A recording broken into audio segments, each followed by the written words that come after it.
And I'd like to take just a few minutes and go through these. I think you'll find it very interesting. And the title of my list of things here was called The 7 Fundamentals for Success. The first fundamental is a constant plan for setting, rearranging, evaluating, and strengthening the purpose of your goals. Setting goals is a very important part of our life's process. It's a basic fundamental. In fact, if you will work hard on setting goals, put together a plan for setting goals, reevaluate them, rearrange them, constantly talk about them, go over them again and again, I tell you what this process will do in my personal opinion. It'll put you in what's known as the top 5%. And if you want to be successful, if you want your life to really change in major ways, this is one of the fundamentals. Guess how many people have a constant plan for setting, rearranging, evaluating, and strengthening the purpose of their goals? The answer is very few. In fact, if you will do this, you will become among the few who do, that become the envy of all who watch. So that's number one fundamental for success. Get together with your family, your wife, your husband, your children, your business colleagues, and make it one of the major fundamentals in your life, constantly setting, rearranging, evaluating, and strengthening the purpose of your goals. That's number one fundamental for success. Here's number two, an association of people of common interest in progress, success, ideas, and philosophy. If you have a constant association of people who can better your life and better your lifestyle, you can't believe the progress that you can make. Mr. Shelf shared with me when I first met him when I was 25 years old. He said, Jim, to do better, you've got to get around the right people. I have a good phrase for you. Never mistake the power of influence. The man says, well, I live here, but it doesn't really bother me. See, that's not true. He says, I'm around these people, but they really don't bother me. See, that's not true. Whoever you're around, whoever you're with, is exerting some kind of influence on your life. And what you must do, and this would be the good year to do it, the first year you've heard about it, is make plans to get around the right people. People who talk positive ideas. People who talk philosophy, the refinement of philosophy. See, just the latest joke won't help. You've got to get around people who read, people who are successful, and people who are growing and changing. Otherwise, your influence is going to be in the opposite direction. And I know most of us, wherever you work, you have to be around some negative influences. But what you must do is counterbalance that by an association of the right people, getting around the right people who can help to change your life for the better. So that's one of the 7 fundamentals, associating with the right people on a constant, consistent basis. So work on that one. And it's one of the 7 fundamentals. If you will work on an association of the right people who can help you to grow financially, personally, spiritually, socially, sure enough, it'll put you in the top 5%. Guess how many people have an association of people of common interest in progress, success, ideas, and philosophy? Answer, very few. But be one of the few. Now here's the third fundamental for success. A clear picture of what you intend to do with your present resources. That's a fundamental. Figuring out a plan of what to do and how to manage your present resources. Most everyone I talk to has already got something. The big question is, what are you doing with it? Most everyone has some time, they have some resources, they have some money, or they have a paycheck, or they have some kind of resources, or they have some kind of net worth. The big question is, what are you doing with it? Where are you investing it? Where are you putting it? There's a little simple talk I'm giving now, and it's especially designed for the kids, called The Care and Feeding of the Goose That Lays the Golden Eggs.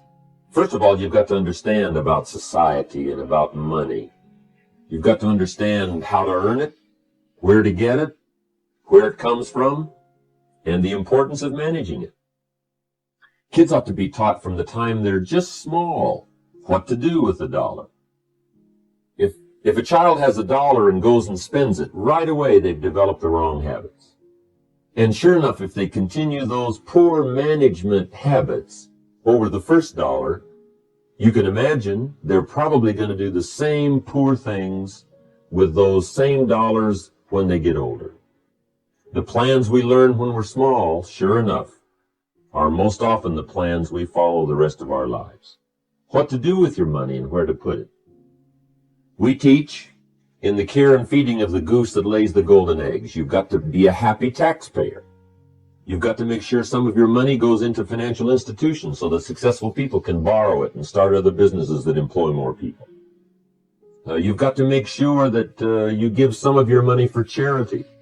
So for charity and for taxes and for savings and for the accumulation of capital, it's very important to have a management plan for your present resources so that at age 65, you don't wind up like most people do, broke. You wind up with substance, you wind up with plenty to share, you wind up with plenty to enjoy. Now here's the fourth fundamental for success.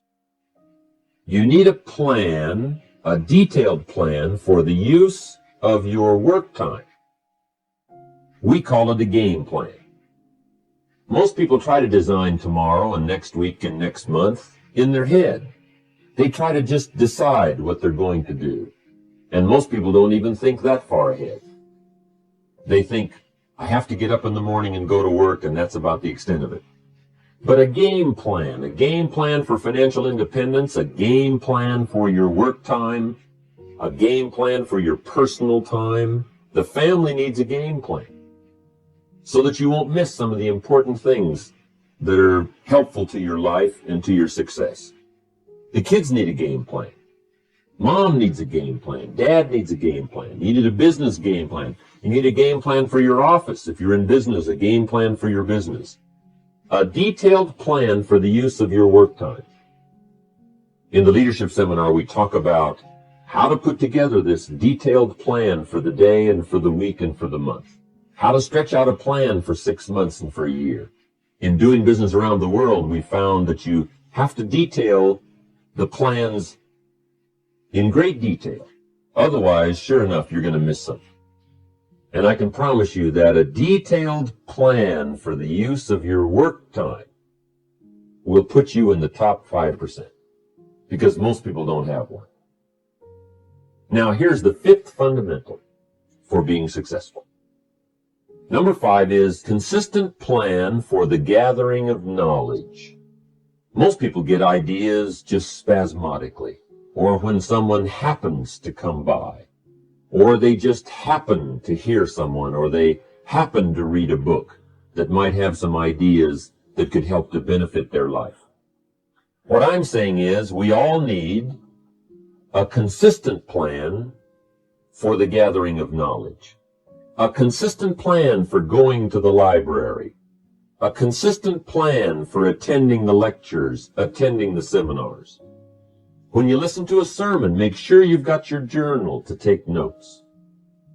Wherever you go, gather knowledge, but gather it on purpose. Do it constantly, do it daily, and do it consistently.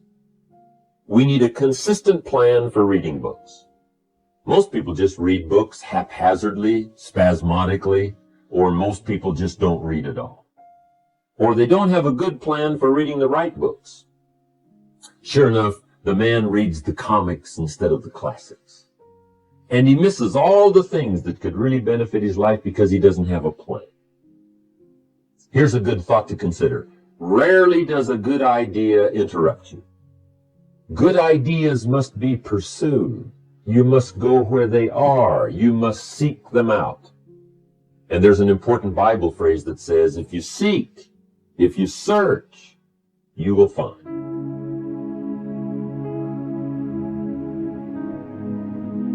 Sure enough, a consistent plan for gathering knowledge, reading the books, attending the lectures, putting together ideas and having a place to capture them like a journal where you can repeat them and go over them. That's a fundamental that if you'll follow it, will put you in the top 5%. Guess how many people have a consistent plan for the gathering of knowledge? Answer, very few. And what you want to be is one of the very few. That's number 5. Here's number 6. The 6th fundamental for success is a plan for the development of all your personal skills. One of the great things to learn in life is that you can learn a great deal. There's hardly anything you can't learn. If you wished you could learn several languages, there's so many skills that you can develop that you want to make sure that you've got a timetable and a plan for developing all those skills. Don't settle for less than you can be. See, at the end of your life, you don't want to wake up and discover that you've only lived 1/10 of it. And the person you could have become, you let that slide. The skill you could have developed, you just didn't take the time. There's a great deal of discipline required in developing all of your personal skills, but I can tell you that it's well worth the Make sure you go to the classes. Make sure you do all that you possibly can to develop every skill you can, from the skill of leadership, the skill of diplomacy, the skill of language, the skill of business, whatever you can learn, make sure you take the time to learn. Now here's the 7th and last fundamental for success. And this is a very important one. Mr. Shove taught me this one when I first met him at age 25. He called it lifestyle. Learning how to live.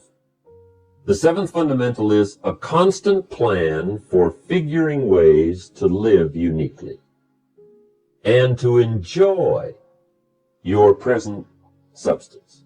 Lifestyle is the challenge of learning how to live well. See, if you earned well and didn't live well, see, that would be pitiful. If a man made a great deal of money, but his personality didn't change and his lifestyle didn't change, his uniqueness didn't change, see, that would be pitiful. It's pitiful to find a man in a $500,000 home and sure enough, he's a $5,000 man. Learning the skills of lifestyle, what to do with your money so that you get joy from it. Shove taught me the simplest little things, like tip. He taught me what the word tip meant. I didn't know. I'm from a little farm community. What did I know about tip? He said tip, the word T-I-P, tip, comes from a little phrase called to ensure promptness. And the more I thought about that, then I understood what he meant. If a tip is to ensure promptness, when should you give it? Answer, up front. You don't wait to see whether or not you've gotten good service to decide to tip. You ensure good service. Mr. Shove said to me, sophisticated people make sure they get good service. It's just one of the little things to learn called lifestyle. How to enjoy your family, how to enjoy your money, how to enjoy your time and your substance, how to enjoy your own thoughts, figuring ways to anticipate your family's needs, to do it with joy instead of animosity, to get great delight in the substance you now have. Most people say, if I had more money, I'd be happier. But happiness is something you have to work on besides money, because the money won't make you happy. And now I have the chance to share these ideas with you. I don't claim to have all the answers on how to do well, but I do have some answers that have worked extremely well for me and thousands of others. Take these ideas and edit them all you wish. You certainly don't have to buy everything any one person says. But give me a chance. If something sounds good, try it. If it doesn't make sense, discard it. Remember, don't be a follower, be a student. I was far from making the progress. I was willing to work hard. That was not my problem. But it was clear that it was going to take more than hard work. Well, at age 25, good fortune came my way. And many times it's difficult to explain good fortune. Why do unique things happen to you when they do? Part of that is a mystery to me. It is the key word in making our lives work well. Fundamentals, those basics that build the foundation for accomplishment, productivity, success, and lifestyle. Fundamentals form the beginning, the basis, the reality from which everything else flows. And remember, there are no new fundamentals.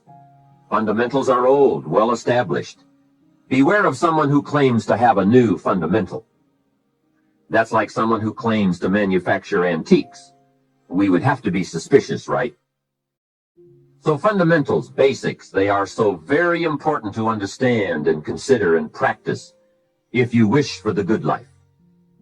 And may I add here, make sure you don't go looking for the exotic answers to success.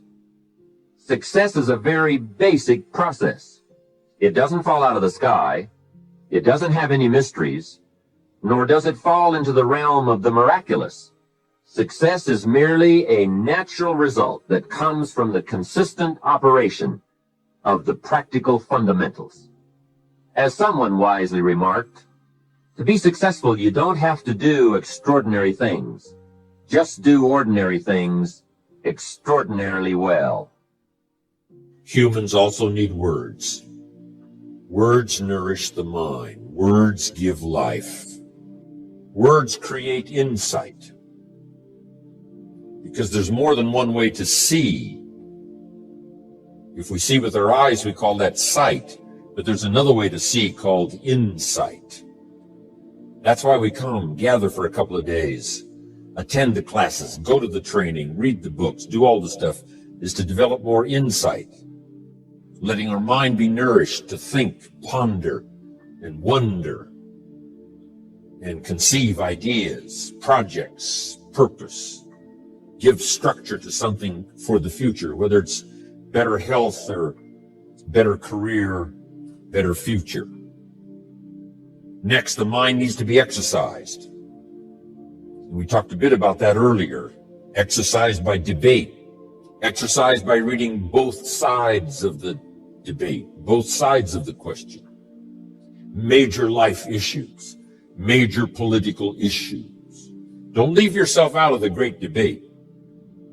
One, the mind needs to be nourished by ideas. Second, it needs to be refined and stimulated and exercised by debate. We need both sides of the human drama represented. The reason why the Bible is such a classic book in studying all kinds of stories is because the Bible is full of stories on both sides, the evil side and the good side. The Bible said, Old Testament said, this king came to power and he was a good king and he ruled for 18 years. Then it says the next king came to power and he was a bad king and he put up idols.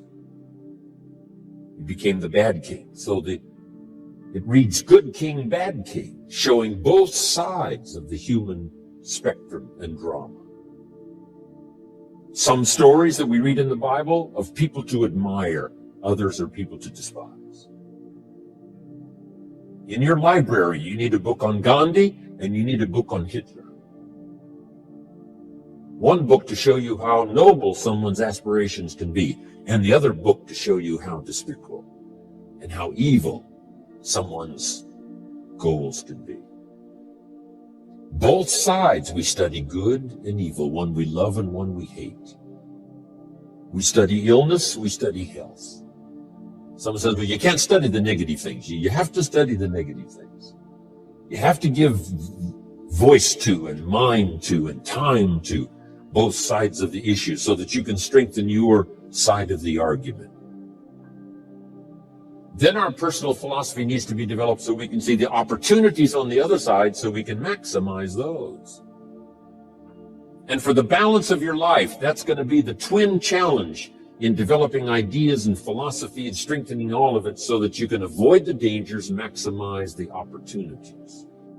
Because the dangers never go away. The dangers to our ship of state called the country, the danger to the enterprise, the danger to the corporation. Dangers always lurk, both inside and out. Dangers lurk on the inside of our own mind. The battle of the mind is significant for us every day, what to think, what not to think. My mentor, Mr. Shove, said, stand guard at the door of your mind. And you decide what enters. You decide what to fill up your mind with, because it becomes the material with which you build your future. So, engaging the mind to make rational decisions about life. Beware of the thief on the street that's after your purse, but also beware of the thief in your mind that's after your promise. The thief in your mind that says you're too short, you're too tall, you've never done it before. What makes you think you can do it now? It's not going to work for you. Someone else could find the book, you'll never find the book. If you found the book, you wouldn't read it. If you did read it, you wouldn't understand it. That's stuff that goes on in our mind. So jot down this key phrase. It's one of the best for the day. Whatever you do, don't become a victim of yourself. As you engage in this debate, what to eat, what not to eat, where to go, where not to go, what to say, what not to say, what to do, what not to do. Make sure that you strengthen the positive side of this argument with yourself so that day by day you become healthier, day by day you become stronger, day by day you become wiser. Day by day you build a better shield and immunity. An inside immunity to ward off disease, but an outside immunity to ward off all the negative and all the trash and all the stuff that would not enhance your personal development nor your promise for the future. So this is so important in understanding the mind. Feed it. We call it food for thought. That's what a big share of this whole seminar is all about these 3 days, is providing food to think about, thoughts to think about, and then ideas to debate. And it's not necessarily what's right or what's wrong, but what's better, what's best. This is okay, but this would be better. With this, yes, you can manage, but with this, you can flourish. With this, you can exist. With this, you can live a fantastic life. So, exercising the mind. Now, to develop the mind, you need a good library. Let me give you 3 parts to your library. Number 1 is your visual library. Zig and I and others have put things on video so you can see it. We ask you to come here today and see what's going on. So part of it comes by visual. Come and see. And then if it's on video, you can see it again and again and again. Key phrase, repetition is the mother of learning. Repetition is where if we hear it again, we see something we didn't see when we heard it the first time. We see something different that we didn't see the first time. Next is your listening library. Zig Ziglar's right. Turn your car into a mobile classroom. You can have a university education in a fairly short period of time just using the traveling time to listen. Key phrase is to listen to voices of value. Discriminate in your listening time. Listening to someone of reputation, someone who has good ideas, someone that's been recommended that has some value. Don't waste your time listening to things that don't count much. Hey, there's some things that are not worth spending the time. You know, they create more poison than they do benefit. So be careful. If somebody says to me, these eggs are rotten, I'm not going to make an omelet and try it. I'm going to take their word for it. So feed the mind, exercise the mind, and build your library. Make this note. You cannot live on mental candy. Just like you can't feed your children ice cream all the time and hope that they will be healthy. So you cannot live on mental candy. Someone says, well, I just read the positive stuff. That's not enough. And the reason is because you need to know both sides of the issue. So start your library like I did, age 25. I mentioned in another seminar, haven't read everything in my library, but I feel smarter just walking in it, right? And smart enough to buy it. Now I got to be smart enough to read it all. Then I got to be smart enough to sort through and decide what's valuable. So make that the next part now. In part of personal development for the mind, you got to sort through what you read, what you see, and what you hear, and decide which of all of that is valuable for you to try and do and master. This is where being a student comes in. Not a follower, but a student.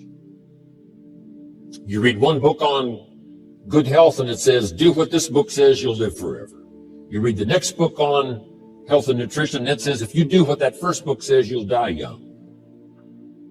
So someone says to me, Mr. Rohn, which of these books should I follow? Jot this down. Neither one. Don't be a follower. Read both books and make up your own mind. Here's what's important in the final analysis. One of the best phrases for the day, make sure what you finally do is the product of your own conclusion. Make sure what you finally do is the product of your own conclusion. Meaning you don't just follow, but you listen to both sides of the argument. You listen to the controversy. You try to master the points on both sides or three sides or whatever. Then you start charting your own course. It doesn't say you'll make always the right decision on what course to take or what to do. You can refine as you go. But make sure that what you do is the product of your own conclusions. Conclusions from the debate. Conclusion from what makes the best sense to you to try. Now, jot this down. Also give yourself a chance to change. Some things I held on to that I thought this was it. I'm telling you, after a while I gave it up, found out it wasn't it. So give yourself a chance to change. Refine your philosophy. Refine your direction. If you'll give yourself a chance to do that, here's what will happen down the road a ways. A new door will open that you haven't discovered before. Give yourself a chance to change. Reevaluate. So let your library be a testimonial of your dedicated interest in accelerated personal development, that you will read whatever you have to read. You will hear whatever you must hear. And you will watch and see whatever you must see in order to make your life refined and worthwhile and achieve all of your purposes. It takes a lot of effort to learn. It takes a lot of effort to grow. It takes a lot of effort to decide and debate. But jot this down. It's all worth the price.